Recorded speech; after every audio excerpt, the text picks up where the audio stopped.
Today I want to talk about what it means to be a CEO. And I think too many complaints online about CEOs making a lot of money. And of course, that's for big companies, that's for big banks, and I don't know what they do. But I wanted to get back down to earth, to foundations, and understand a little bit more about what are the qualities or what are the responsibilities of a CEO, and just why CEOs are for everyone. So just some context, I run two companies, Orus and Economics Design. They're both in the same industry, but they're different business model. Orus is a SaaS, it's an enterprise subscription software, and Economics Design is a professional services consulting firm. So they're very different business models, but they are all operating in the same industry, and they share the same value flow of a life cycle of a project, of a client. So that gives you some context. And I run two teams, right? Two companies, two teams, two different P&Ls, and they're separate teams. They are working on separate things. There's some tacit knowledge that's shared between them, but otherwise they run independently as their own teams, which is how it's meant to be. So that is some context of where I'm coming from. I'm the founder and also the CEO of both companies. I do work with them in different capacities. I don't do 50-50 because that simply doesn't work. I started Economics Design 4 or 5 years ago, and I was running it. It's only this summer and H2 this year of 2023 where I'm reducing my capacity to 50% and then 5% of me spending time at Economics Design. I'm moving all my other time to Orus, which is the SaaS model, the SaaS business model, the software analytics firm, or the data analytics firm that helps projects in the lifetime cycle of in the Web3 industry. So that is some context of me allocating my resources and my time in these two entities. I'm still the CEO of both of them. My capacity in both of them are slightly different because of my time limitations. I wish there's 48 hours in a day, but it's only 24 hours just like everyone in the world. Now, let's go back to the main thing. CEO. What does it mean to be CEO? What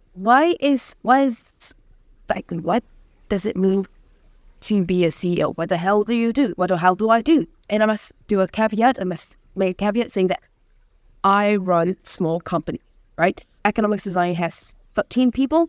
Orus has 4 people.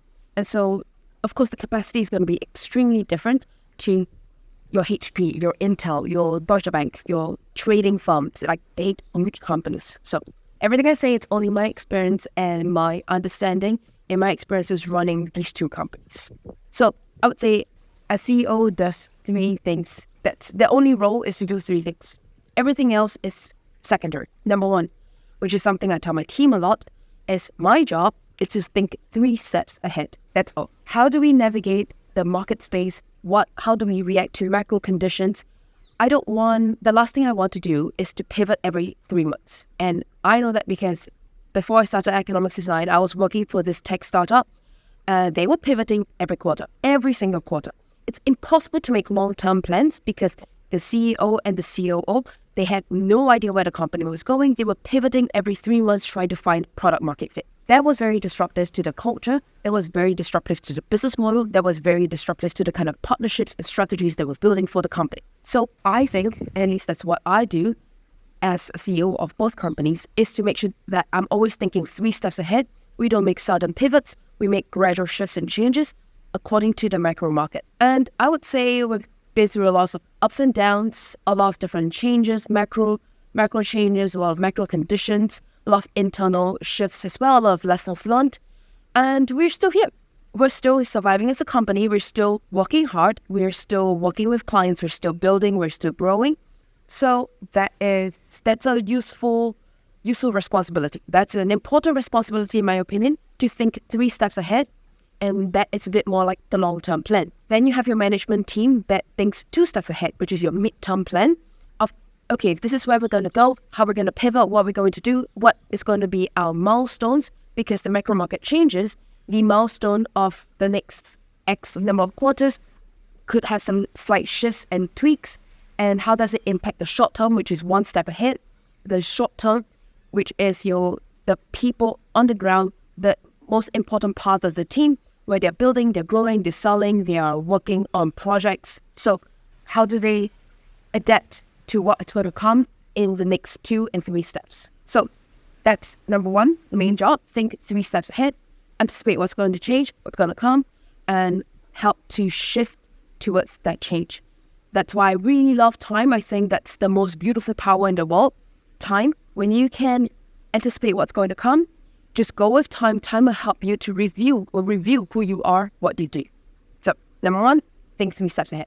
Number 2 is to make really hard decisions, very hard decisions. And I see a big shift in what I was doing, where we were versus now. In the past, decisions were made instantly. I always looked at big companies and wondered, why on earth do you take so long to make decisions? Like, what is going on now, make the decision.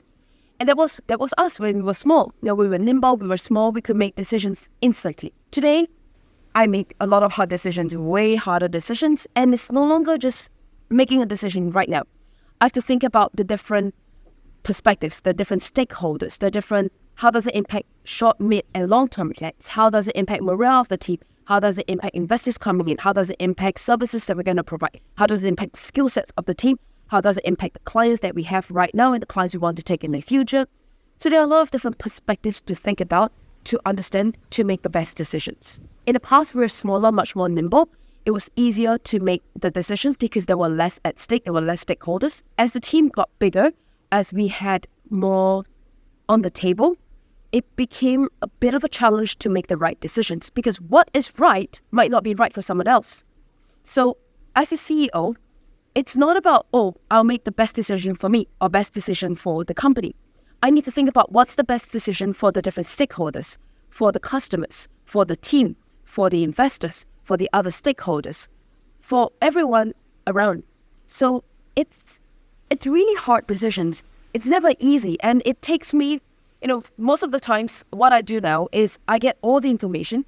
I say, give me all the information, load me up with all the context, and then I'll take a couple of days to sleep on it, and then come back with a fresh set of eyes to look into the question and make some decisions. Because decisions are no longer just, this is where we are, this is what we need to do and pivot. Those decisions are done on the local level. The team has the power and the decision and the responsibility to make the decisions, has the authority to make decisions. If we are going to use method 2 instead of method 1 on doing certain kind of data analytics, go for it. They have the local knowledge, they have the best information and best context to make that decision. Go for it. This is what I'm empowering my team to do. They have the power and responsibility and authority to make the decisions for right now. When I talk about hard decisions, these are hard decisions that could change, pivot the direction of where we are. Going back to my first point, 3 steps ahead, the long-term plans. How does it change who we are, what we do, what we provide, what we offer, how we come up as? And that's going to be very important, going back to the first point. All the decisions I make are impacting, all the decisions I make are the long-term decisions. So it doesn't only impact what we are in the long term, how does it impact us as we pivot in the midterm, and how does the team react in the short term? So these are really hard decisions. And one Bible, I would say, is The Hard Things About Hard Things by Ben Horowitz. It's a fantastic book about the hard things of being a CEO. Everyone talks about, CEO is so nice, so easy, you get to do this, you get to do that, your comp structure is whatever. But it's about making those very hard decisions. And at the end of the day, the team just sees the output, right? Oh yeah, this is the output. I knew this long time ago. Obviously, it'll be this output. But the thought process, considerations going through to get from A to B is something that people don't see. And it makes sense that people don't see because sometimes there's some considerations that are private information that can impact the structure of the team in the future. So it could be setting the team up to be more confident in them making decisions. I want to train some soft skills. Sometimes you can tell the soft skills up front that this is what I want to train you to do. I want to teach you how to be less anxious. I want to teach you to have more confidence. I want to teach you and build up your self-esteem to be a better version of yourself. Sometimes you can't say that out loud because it does change their perspectives going in. So there are a lot of nuances to consider when building and making decisions. So number 2, make hard decisions. Very hard decisions sometimes.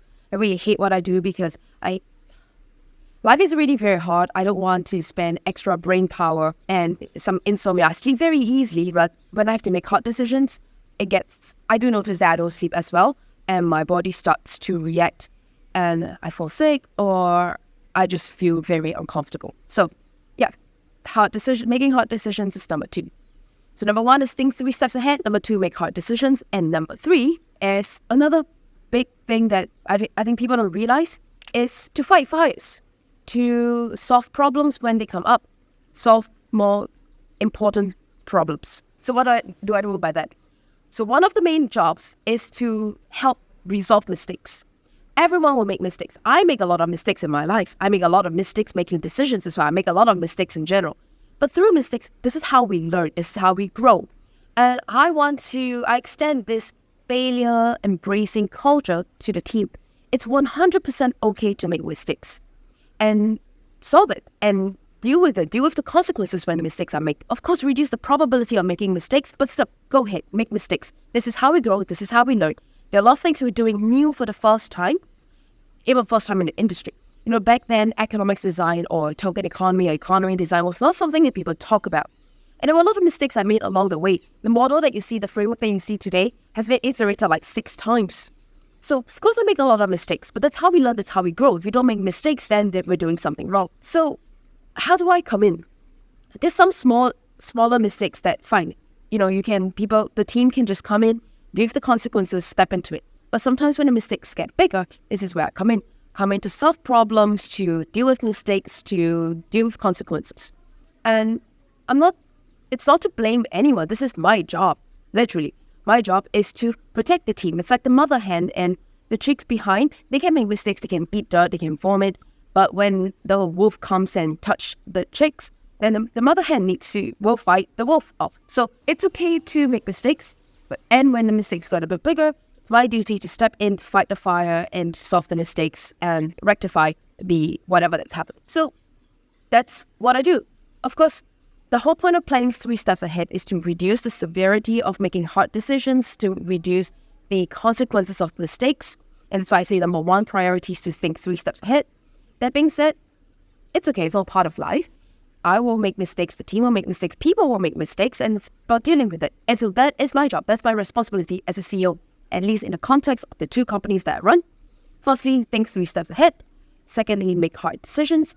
And thirdly is to fight fires and solve mistakes and deal with the consequences when they happen. So hopefully this gives you an understanding and sense of what the responsibilities are to be a CEO. It's not just sit back, relax, go to the beach. Like I want to do my morning swim, but it's raining right now, so I'll wait for the rain to stop.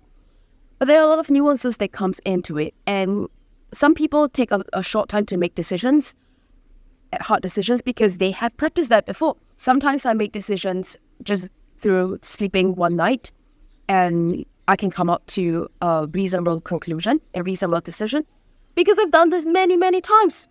So it's not because it's the amount of time taken to do the action, but it's the experience that comes with it to make these decisions in a time-critical manner. So hopefully that gives you some insights to a CEO responsibility, at least in my context of running a consultancy firm, professional services firm, and a tech software, which is a SaaS service, a SaaS company. So hopefully it gives you some insights. Until then, I'll speak to you next time. Bye.